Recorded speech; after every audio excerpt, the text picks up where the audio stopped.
Hello and welcome to Carpe Diem.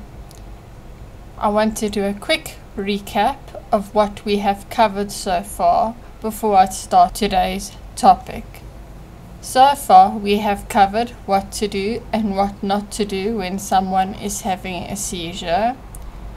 We have covered the different categories of seizures, and we have covered what epilepsy is.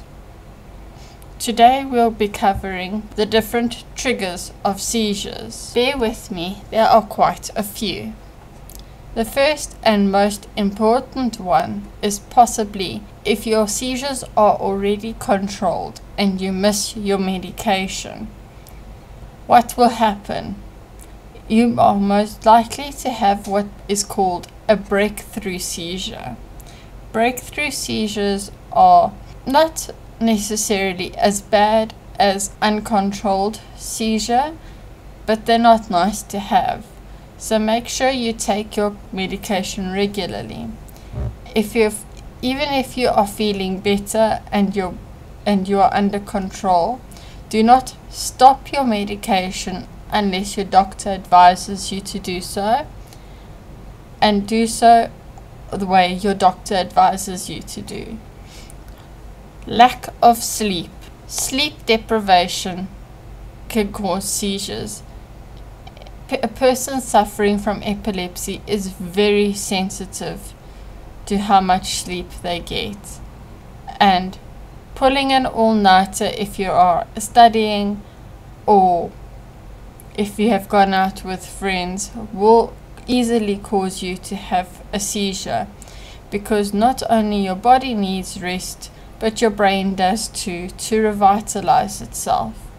So make sure you get the right amount of sleep, but you get the same sleep every night in the same pattern.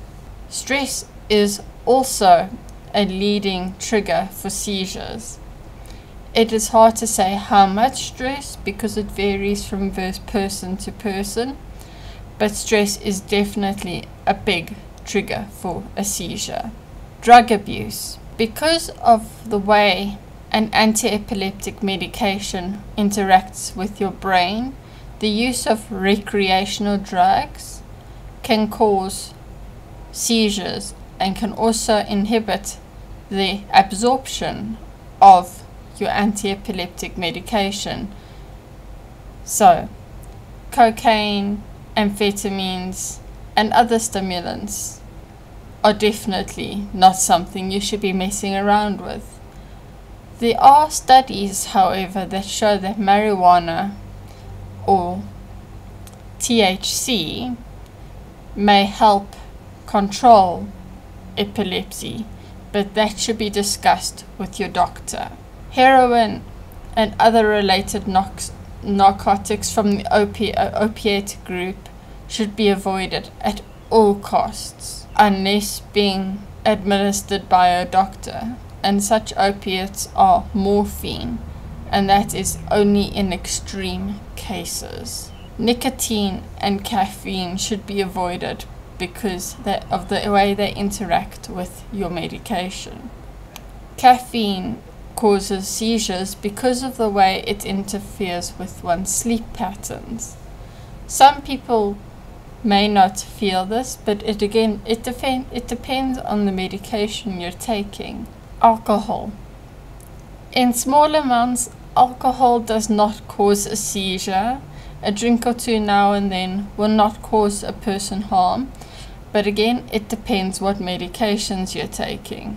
If a person binge drinks and does so often, you will cause yourself harm and you will cause yourself seizures, because anti-epileptic medication affects the liver, and so does alcohol. Please bear with me, gentlemen. This may actually help you, especially if you have a daughter or you are married, or if you end up marrying someone who is epileptic. Menstruation. Due to hormonal changes during the menstrual cycle, estrogen is a natural convulsant, so it naturally causes seizures, whereas progesterone is a natural anticonvulsant, so it naturally helps prevent seizures. Moving on to photosensitivity. This is one of the most common thought of triggers when a person says that they're epileptic, but in fact it only a trigger for about 3% of people with epilepsy, and it depends for each person. It is the exposure of flashing lights at certain intensities and at certain visual patterns. It is more common in adolescents and children and becomes less frequent with age.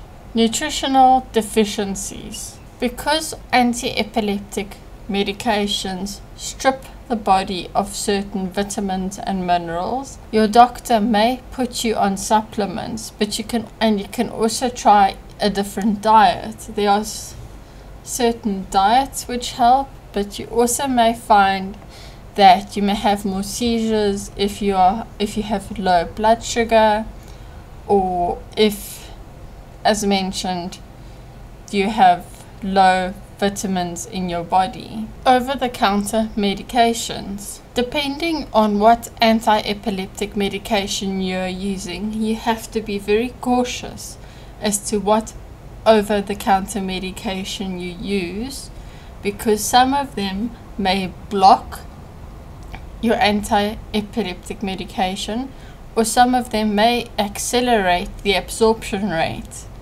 causing very unwanted side effects. This also must be taken into account when you are being sick. So say you've got the flu or a stomach bug and you go to the doctor and they give you medication, you have to make sure you tell them what anti-epileptic medication you're on, so that they make sure that they don't give you something that interferes with your anti-epileptic medication drug. And when you are feeling sick, you will not sleep as well, and this may cause you to have seizures. So please keep that in mind. You may also have noticed I skipped the trigger sound.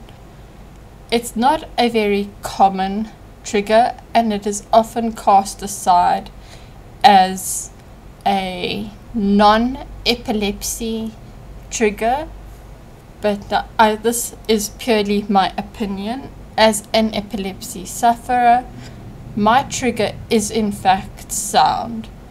I've had my hearing tested and I've gone through a full battery of tests. I am a sound sensitive epileptic.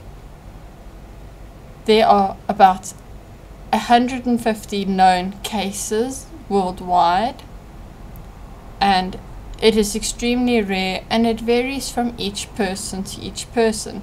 For some people it's certain songs. For myself it is jet engines and high frequency noises that most people can't hear. I have an abnormal hearing range. What they have discovered with sound sensitivity is that it is often the way the brain interprets sound, or sometimes it is even memories attached to certain music. There are operations for those who have the emotional attachment, but for myself, I just have to make sure that when a jet flies over, I have my noise cancelling headphones nearby so I can block the sound out.